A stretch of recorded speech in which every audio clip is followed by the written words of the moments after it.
Someone offers to carry something you're struggling with. You refuse before they finish the sentence. Someone gives you a sincere compliment. You immediately explain why it is not true. Someone says they love you. You make a joke, change the subject, or create distance. You do not hate love. You just learned that receiving it comes with a cost. Because being cared for can feel strangely uncomfortable. When you spent years believing that needing people made you weak. So you become capable, self-sufficient, easy to be around. You give support naturally. But when someone tries to give it back, something inside you tightens. You say, "I'm fine," even when you are not. The hidden problem.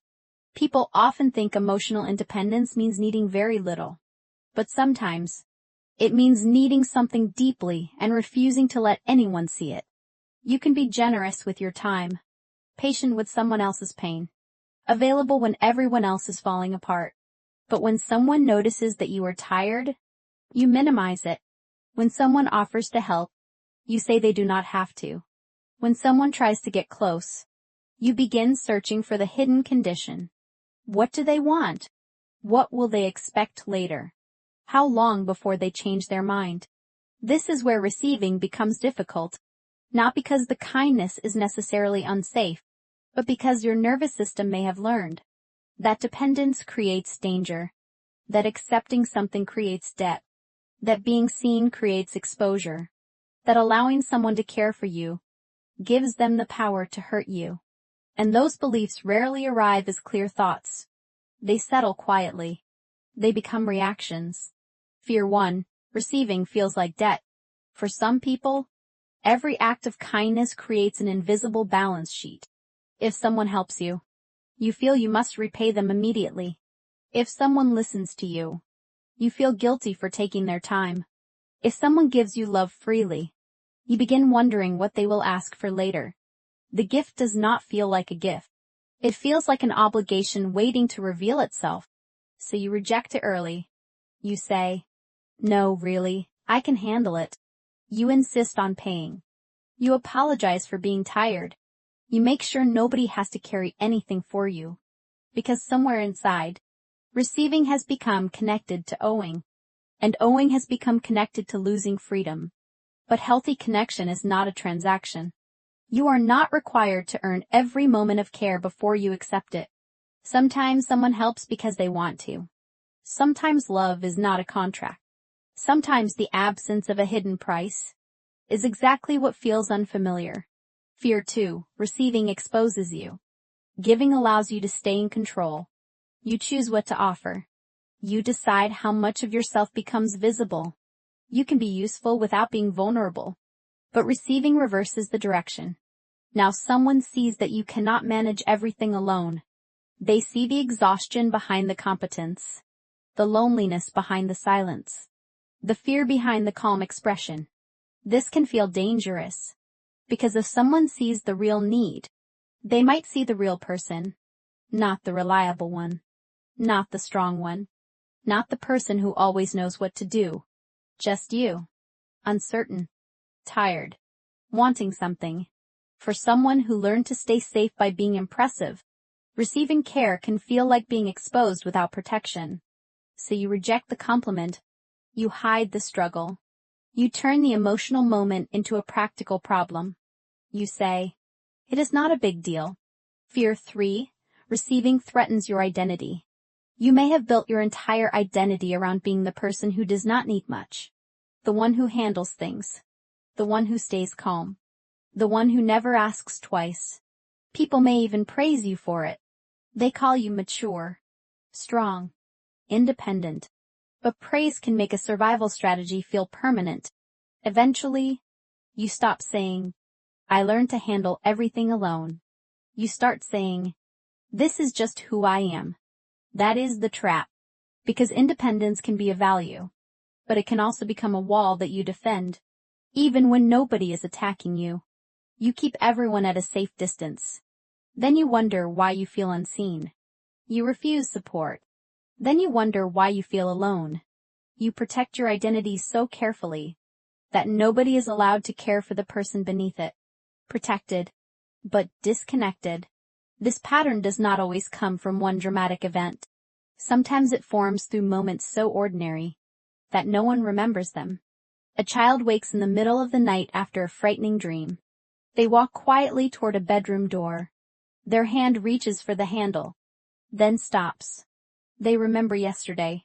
Don't wake us unless it's important. So they turn around. They climb back into bed. They pull the blanket a little tighter.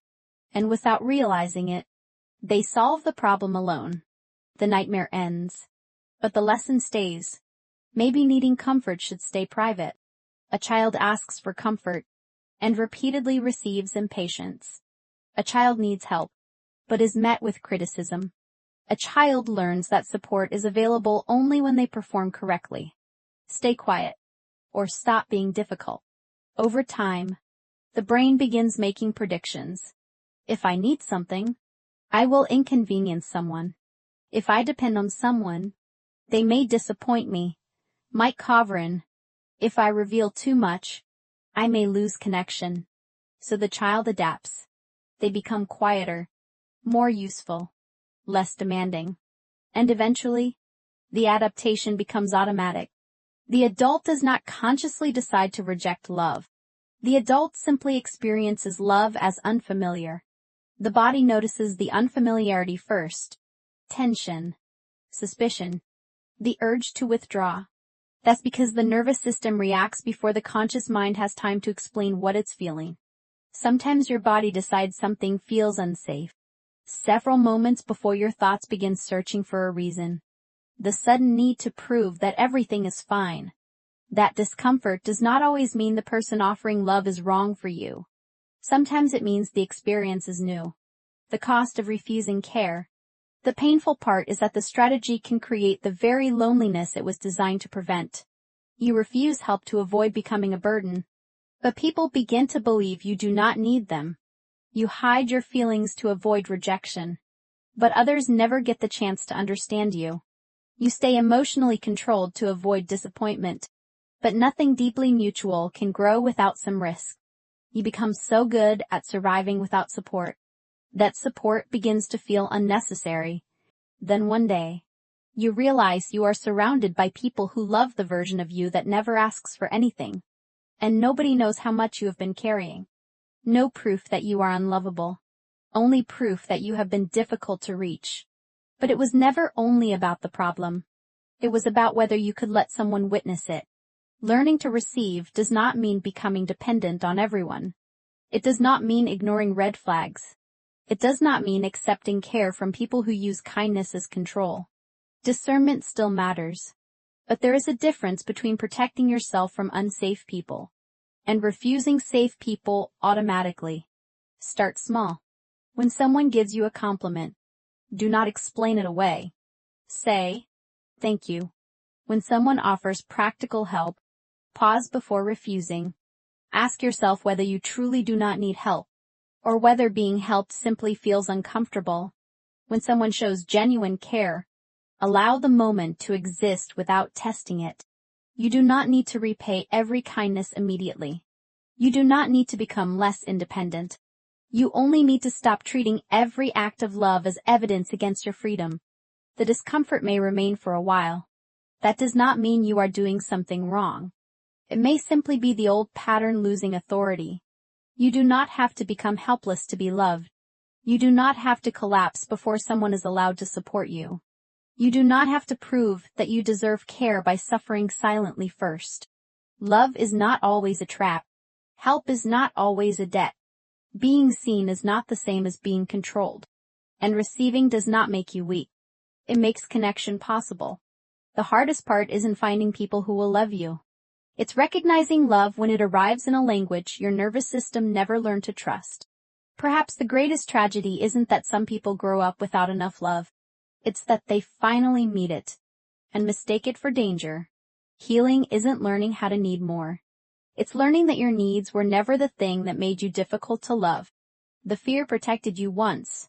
It doesn't have to lead you forever. Build quietly. Let the love you finally allow yourself to receive become part of the work that speaks.